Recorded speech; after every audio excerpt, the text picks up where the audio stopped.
अमित शाह जब मोदी सरकार में गृह मंत्री बने थे, अपने मंत्रालय में उन्होंने जो सबसे पहला आदेश दिया वो ये कि अब से उनकी टेबल पर अंग्रेजी में कोई फाइल नहीं आएगी। बहुत आवश्यक हुआ तो साथ में हिंदी अनुवाद होना चाहिए। केंद्रीय गृह मंत्रालय आज कुछ गिने चुने कार्यालयों में है जहां लगभग 100% काम हिंदी में होता है। अमित शाह तो गुजराती हैं, तो फिर उनके मन में हिंदी के प्रति ये प्रेम कहां से आ गया? बड़े बड़े हिंदी भाषी नेताओं ने जो काम नहीं किया, भला वो एक गुजराती ने क्यों किया? इसका उत्तर जानने के लिए आपको कुछ तथ्यों के बारे में जानना होगा। ऐसे तथ्य जिनके बारे में कोई बात नहीं करता। इसके लिए आपको ये वीडियो अंत तक देखना होगा, अन्यथा आप कोई गलत धारणा बना सकते हैं। संसदीय राजभाषा समिति की 37वीं बैठक में अमित शाह ने कहा कि हिंदी को अंग्रेजी का विकल्प बनना होगा। दो भारतीय जब आपस में बात करें तो उनकी भाषा हिंदी अथवा कोई भारतीय भाषा होनी चाहिए। इस सामान्य सी बात पर देश भर के कुछ हिंदी विरोधी भड़क गए। किसी का कहना है कि यह सांस्कृतिक आतंकवाद है, तो कोई कह रहा है कि इससे देश की अखंडता खतरे में पड़ जाएगी। ये मात्र संयोग नहीं है कि ऐसी मूर्खतापूर्ण बातें कहने वालों में सबसे आगे कांग्रेस पार्टी के नेता हैं। यह वो राजनीतिक दल है जो द्रविड़वाद के नाम पर ईसाई मिशनरियों का एजेंडा चला रहे हैं। वास्तव में स्वतंत्रता के बाद से ही भारत को बांटने के लिए भाषाओं के बीच खाई पैदा करने का कार्य आरंभ हो गया था। दक्षिण भारतीयों से कहा गया कि हिंदी आ गई तो उनकी भाषा और संस्कृति नष्ट हो जाएगी। दूसरी ओर उत्तर भारतीयों के मन मस्तिष्क में बिठा दिया गया कि हिंदी उनकी मातृभाषा और राष्ट्रभाषा है।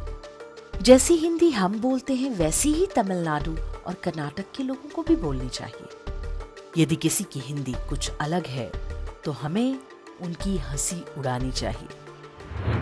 इसके बाद आरंभ हुई हिंदी फिल्मों की खलनायकी। 60 और 70 के दशक में ढेरों ऐसी फिल्में बनाई गईं जिनमें दक्षिण भारतीयों को जोकर अथवा विदूषक की तरह दिखाया जाता था। ये मात्र संयोग नहीं हो सकता कि ऐसी घटिया फिल्में बनाने वाले अधिकांश निर्माता निर्देशक सरकारी टुकड़ों पर पलने वाले वामपंथी थे। उत्तर और दक्षिण के विभाजन की खाई मात्र कुछ वर्षों में खोद दी गई। अब इसे चौड़ा करने का काम चल रहा है। उत्तर भारत के लोगों ने मान लिया कि हिंदी उनकी मातृभाषा है और दूसरी ओर दक्षिण भारत के लोगों ने हिंदी को पराई मान स्वीकार करने से मना कर दिया। लेकिन क्या वास्तव में हिंदी उत्तर भारतीयों की मातृभाषा है? यदि हिंदी उत्तर भारतीयों की मातृभाषा है तो भोजपुरी, अवधी, ब्रज, बुंदेलखंडी, मैथिली, हरियाणवी, राजस्थानी, गढ़वाली, कुमाऊनी और गोंडी इत्यादि क्या है? ये वो उत्तर भारतीय भाषाएं हैं जिनका इतिहास हिंदी से भी पुराना है। इन सभी का समृद्ध इतिहास है।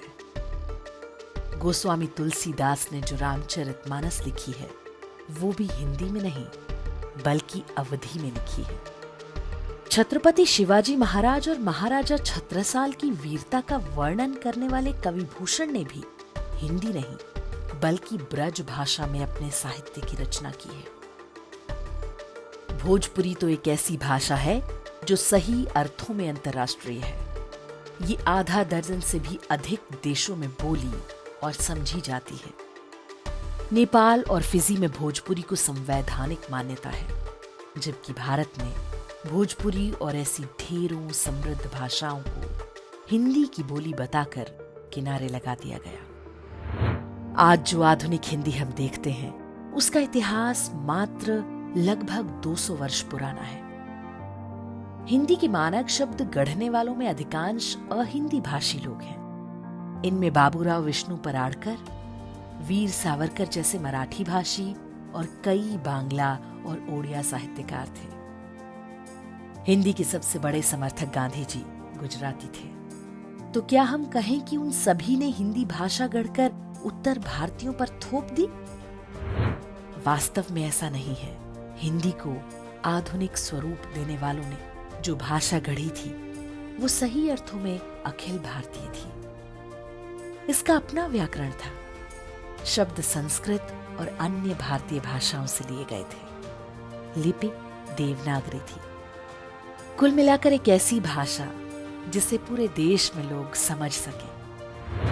लेकिन हिंदी को गढ़ने वाले वो महापुरुष यदि आज इसका रूप देखेंगे तो संभवतः पहचान भी नहीं पाएंगे। पहले सिनेमा और फिर मीडिया ने हिंदी को सरल बनाने के नाम पर इसमें अरबी फारसी शब्दों को घुसाना आरंभ कर दिया। साथ ही आधुनिकता के नाम पर अंग्रेजी शब्दों की घुसपैठ भी चलती रही। स्थिति यह है कि आज हिंदी अन्य भारतीय भाषाएं बोलने वालों को पराई लगने लगी है। जगह जगह हिंदी विरोधी आंदोलन इसी का परिणाम है। हिंदी विरोधी आंदोलनों के पीछे बड़ा हाथ भारत भंजक शक्तियों अथवा ब्रेकिंग इंडिया फोर्सेस का है। इन्हें पश्चिमी देशों और ईसाई मिशनरियों से मोटा माल मिलता है। एक राष्ट्र के रूप में भारत कभी शक्तिशाली न बनने पाए, इसके लिए उसे जातियों और भाषाओं में बांटना उनका ध्येय है। भारतीय भाषाओं की लड़ाई का सारा लाभ अंग्रेजी और उर्दू को मिल रहा है। अंग्रेजी तो फिर भी अंतर्राष्ट्रीय संपर्क भाषा होने के नाते आवश्यक है, लेकिन उर्दू तो बिना किसी कारण जबरन थोपी जा रही है। इस पर हमारे वीडियो का लिंक आप डिस्क्रिप्शन और कमेंट में देख सकते हैं। ये कांग्रेस, वामपंथ, ईसाई और इस्लामी असुरों का मायाजाल ही है कि उत्तर भारत के लोग आज अपनी समृद्ध भाषाओं और उसके साहित्य को भूलते जा रहे हैं। लोग भोजपुरी और अवधी जैसी भाषाएं अपने बच्चों को सिखाने में शर्माते हैं। दूसरी ओर दक्षिण भारत के लोग हिंदी को शत्रु मानकर उस अंग्रेजी का पोषण कर रहे हैं जो अंततः उनकी भाषाओं को निगल जाएगी। वास्तव में हिंदी किसी भी भारतीय की मातृभाषा नहीं है, लेकिन ये निर्विवाद रूप से राष्ट्रीय संपर्क की भाषा है। चाहे कोई माने या ना माने, केरल, तमिलनाडु, आंध्र और कर्नाटक के लोग भी आपस में जब बात करते हैं तो उन्हें हिंदी की आवश्यकता पड़ती है। इससे किसी भाषा को क्षति नहीं पहुंचती, बल्कि ये पता चलता है कि हम में आपस में कितनी अधिक समानताएं हैं।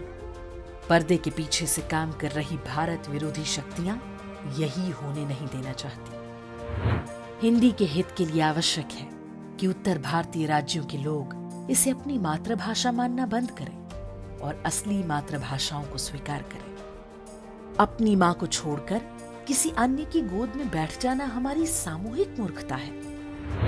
अंग्रेजी आवश्यक है, लेकिन इतनी भी नहीं। बहुत अच्छी अंग्रेजी ना जानने के बाद भी कोई व्यक्ति उच्च पदों तक पहुंच सकता है। उर्दू को भारतीय भाषा मानने की भूल मत करें। यह भी वैसा ही झूठ है जैसा आतंक का कोई मजहब नहीं होता और इस्लाम शांति की सीख देता है। शेर व शायरी और नजाकत ऊपरी दिखावे हैं, अंदर आतंकवाद भरा हुआ है। कश्मीर का इतिहास उठाकर देख लें, वहां पर पहले उर्दू थोपी गई, फिर पीछे से आतंकवाद आया। फिर भी विश्वास ना हो तो उर्दू शायरों के जिहादी चरित्र का अध्ययन करें। जो दक्षिण भारतीय लोग हिंदी का विरोध कर रहे हैं, उन्हें HCL कंपनी के चेयरमैन रहे शिव नाडर के बारे में जानना चाहिए। तमिलनाडु में पैदा हुए शिव नाडर ने कहा था कि हिंदी ने मुझे इतना बड़ा साम्राज्य स्थापित करने में बहुत सहायता की। हिंदी भाषा का ज्ञान बहुत सहायक होता है। केवल भारत में ही नहीं, विदेशों में रहने वाले भारतीयों से संपर्क के लिए भी हिंदी बहुत उपयोगी है। शिव नाडर ने ये बात यूपी बिहार के लोगों को खुश करने के लिए नहीं, बल्कि तमिलनाडु के त्रिची में अपने स्कूल के छात्रों को संबोधित करते हुए कही थी। आज नरेंद्र मोदी या अमित शाह जैसे नेता हिंदी को बढ़ावा दे रहे हैं तो इसलिए नहीं कि उन्हें हिंदी से बहुत प्रेम है, इसलिए क्योंकि वो जानते हैं कि हिंदी ही उन्हें अधिक लोगों तक पहुंचा सकती है। दक्षिण भारत के कई नेता योग्य होने के बावजूद कभी प्रधानमंत्री बनने का सपना नहीं देख पाते। क्योंकि उन्हें हिंदी नहीं आती। अपने बच्चों को मातृभाषा के बाद जो दूसरी भाषा सिखाएं वो हिंदी होनी चाहिए। और जिस राज्य में आप रहते हैं वहां की स्थानीय भाषा तो हर हाल में सिखाएं।